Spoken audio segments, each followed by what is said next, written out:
Greetings and welcome to the Adeptus Artorum YouTube channel. I'm your host for this short video, Karos Retinue, and today I'll be covering a topic that I feel is extremely interesting and very sparsely covered throughout 40k lore. It serves as one of the most specialised organisations or sub-organisations within the 40k verse. I've heard many lore enthusiasts on forums claim that this specific topic merits more research, writing and coverance, and I agree. It is my personal hope that you too will share this opinion by the end of this video.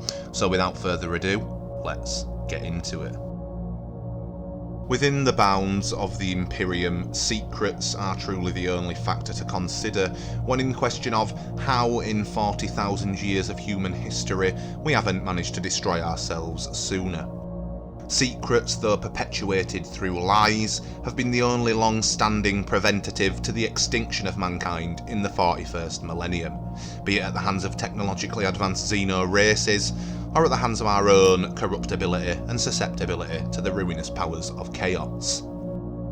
Standing as a last line of defence against threats that aim to expose the many dark and unforgivable secrets of the Imperium, and finding ways to combat the awful truths that sit within the lies, is the Imperial Inquisition.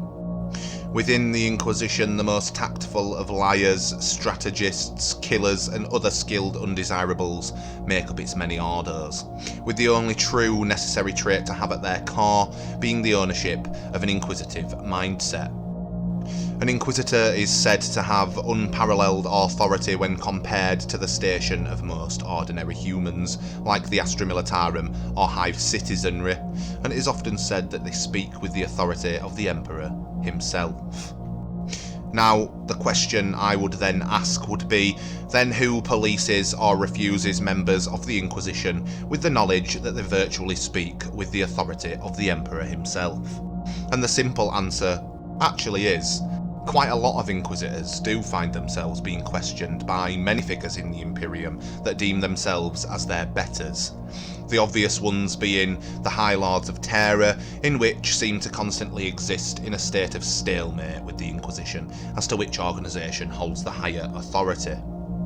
Members of the Adeptus Custodes will openly contest, contradict or outwardly ignore the wishes or words of Inquisitors, a lot of them deeming themselves the gene sons of the Emperor in their own right, destined to be by his side in the most intimate relationship an organisation can have with its ruler. Even most Space Marine chapters, excluding the Grey Knights or Death Watch, that act as chamber militants to the Inquisition and truly whose existence was born out of Marines that were essentially trying to reclaim some penance for their fallen legions in the Horus Heresy, consider themselves to be more than an Inquisitor could ever be. The Adeptus Astartes are gene sons of the Emperor's Primarchs and the Emperor's will made flesh, and have been known to kill and disobey Inquisitors without fear of repercussion or consequence. But before all these things, the most common part of the Imperial citizenry to question an Inquisitor's authority are other Inquisitors. Debates amongst themselves of invasions into the other's intrigue can swiftly change a debate into a deteriorated situation wherein accusations of heresy are thrown around willy-nilly like schoolchildren on a playground. This makes the Inquisition one of the most dangerous and volatile organisations to exist within the bounds of the Imperium, some finding it extremely plausible that the Inquisition could eventually play a vital role in the destruction of the Imperium, and with it, all that is left of humanity. Now, amongst the orders of the Inquisition, there are specifications given to help better describe the order's size or overall importance. The most commonly known inquisitorial orders are that of the Orders Majoris, Ordo Hereticus, whom exist to deal with matters of heresy, Ordo Xenos, whom exist to deal with matters of alien incursion and extermination, and Ordo Malleus, whom exist to deal with the threats of demonic incursion. Now, these are the three most well-known orders of the Inquisition, and for those rare few within the bounds of the Imperium that have ever met an Inquisitor face to face, it will be very likely that he or she would be from one of these three orders. but to refer to these three orders as the three orders, which I've sometimes heard them called, would be a simplification to the inner workings of the Inquisition and a complete oversight when considering our second specifications given to orders. That of the Ordo Minoris. The Ordo Minoris are the lesser-known, smaller grouping of Inquisitors tasked with roles that are too specific, specialised, or dangerous to hold a mass number of membership within their ranks. Stationed around one of the most dangerous locations it would be possible to be, the Eye of Terror and the Great Rift, one of the smallest yet extremely specialised organisations belonging to the Inquisition is the Ordo Minoris known as Ordo Sepulturum.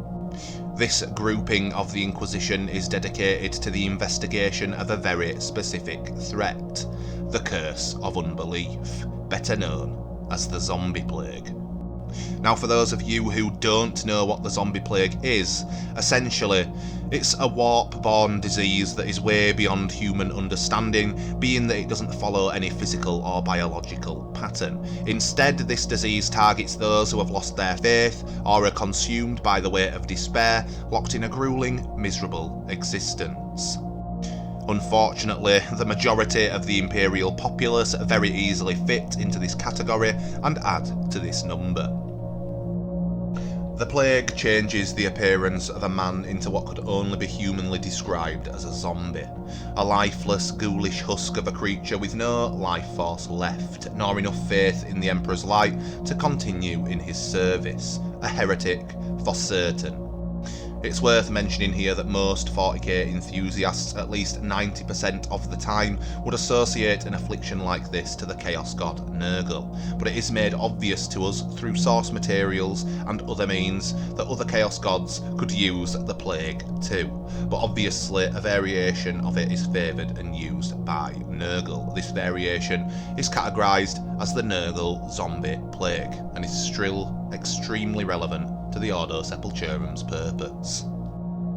Before the 13th Black Crusade, led by Abaddon the Despoiler, there were some small incidents of zombie plague related incursions being encountered within the Cadia system, and over time their numbers began to dramatically increase. Now, as would be expected, it did not take long for this information to reach the ears of the Inquisition, when a group of Thorian Inquisitors, Thorians being essentially resurrectionists, began to take an interest in these series of events. Within a generally short period of time, alongside a notable Inquisitor named Agastri, the Ordo Sepulturum was formed. In the wake of the resurrection of Rabute Gulliman, the plague fleets of Lord Typhus and outbreaks of the Nurgle zombie plague had begun to rapidly grow in number, becoming a very active threat to the Imperium in the current millennium. Before the formation of the Great Rift or the Plague Wars in Millennium 42, to capture a live specimen afflicted with the zombie plague for study was a very difficult task for the Inquisition indeed, simply because of the unpredictable nature of the occurrences. But once the Great Rift had formed and the Plague Wars were underway, Inquisitors found themselves presented with more specimens than they could possibly ever need. This was both a positive and a negative for the Ordo Sepulturum. Of course, they didn't want the disease to grow, but lacking data, these mass convergences really helped to gather it. Members of the Ordo Sepulturum are truly pushed to their limits, and the horrors that they see would not be remembered lightly. The corpses of allies and friends gradually deteriorating into stages of undead reanimation, the smells, the visual horror would be more than any man could endure. This brings me to the Inquisitor known as Bastian Caius. Bastian was an Inquisitor who saw service in the Cadian sector at the end of Millennium 41, where he was actively involved in the reclamation of Cathur. On the surface of this world, he attempted to gather enough data on the plague to be able to better understand it, and then wished to use that knowledge to fight back against the plague. Inquisitor Bastian drudged through guts and filth and rot, attempting to find the source of the plague on Cathur. Reaching his ultimate goal, he stood in the presence of a demon prince of Nurgle, which quite obviously killed him with relative ease. The reality for other Inquisitors within the Ordo Sepulturum of meeting fates similar to this are all too real. Being the newest and also one of the smallest orders of the Ordo Minoris, the lack of resources that come with a newly founded organisation are all too real, and success is expected in an area with very little known facts on the subject matter, making it very difficult for overall task progression. Through the research discovered though, it is obvious that the plague can be transmitted in many ways, making it extremely easy for a person to contract it. It can be acquired through physical contact, through breathing in spores, even psychically, meaning that Inquisitors of the Ordo Sepulturum are surrounded by exposure to extreme risk of contamination on a daily basis, making it necessary for them to have, if not a Puritan mindset, then at least some personal strength of mind or faith in the Emperor that could help to keep their thoughts pure in the situations that may be encountered, though it would be an extremely difficult task to retain such morale for your average human. It's expected for the members of the Ordo Sepulturum, as they are expected to prepare to combat these risks both physically and mentally at all times.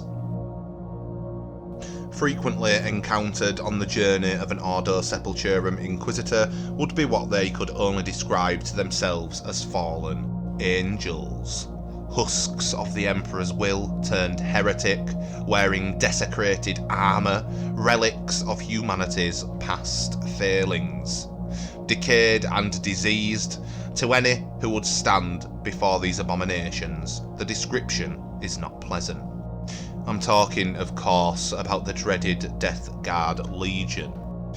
The Inquisitors of the Ordo Sepulturum fight in a particularly dedicated fashion when in the presence of their number, if not for the fact that they'd betrayed their Emperor, for the fact that they constituted a mass number to the statistics of overall plague in the region.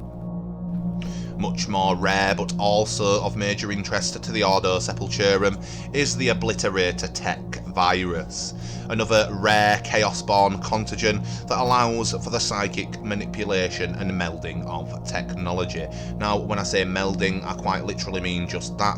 This virus will cause an individual's spirit to become psychically melded to a machine's spirit. This concept is obviously intriguing to the Thorian Ordo Sepulturum members, and so the Ordo has been researching this too. With all this considered, it becomes easier to realise that the Ordo Sepulturum would be a very undesirable order for the majority of Inquisitors to find themselves in the presence of, and so the minds of its hopeful candidates must have very unique views and goals, strength of will and character. Now, from a wider view, it's obvious that the Ordo Sepulturum engage in matters of intrigue that become considered as questionable at best, and though the need for their specialist skill set is necessary, in the current millennium in the wake of Typhus's plague fleets, it's easy to understand in the moment, that moment being in the middle of a swarm of poxwalkers, when the Inquisitor there shouts, "Wait, I need one alive!"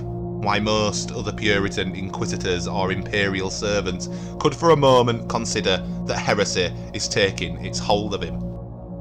Most citizens of the Imperium are essentially taught that anything that isn't human or of human origin is essentially bad. Even association to abhumans like having a friend that's an ogrin or a squat would fall into the category of, let's not hang around with him, he's a mutant lover. So I can only imagine what the views of a citizen watching an Inquisitor leave with a live zombie specimen must be. Likely horror, to say the least. Though a new faction and in its infancy within the law of 40k, the Ordo Sepulturum is becoming an ever more necessary organisation in the current millennium. As reports of plague rise, will then the Ordo Sepulturum see a growth in recruitment and activity on a universal scale? As a closing statement, I will say this. In my opinion, the Ordo Sepulturum stands as an ever more necessary thing within the bounds of the current millennium and 40k lore in general. I'd love to see more content and source material to be made available so that we can understand this specialist organisation a little better. But as always, part of the fun of 40k in general is that wiggle room we get to express our own opinions and seeing what we consider to be facts through the lens of someone else, helping to generate debate and a general sense of community. And I think that's what we all love about 40k in general. So guys, sadly it's come to that time in the video where I've ran out of things to say and must sadly leave you. But as always, you won't go empty-handed, as I'll leave you with a relevant quote for today's video topic. Attention citizens, beware the zombie plague. All deceased must be burned within 6 minutes of death to prevent reanimation. Okay guys, this has been a relatively short video on the Ordo Sepulturum, the zombie hunters of the Imperium of Man. Thank you to each and every one of you that watch our videos. Your support honestly means everything to us. If you like this video, go ahead and hit that like button, and if you're new to the channel and you want to keep up to date with all future content, please don't forget to subscribe. With that, I've been your host for today's video, Karos Retinue, and I thank you all for watching.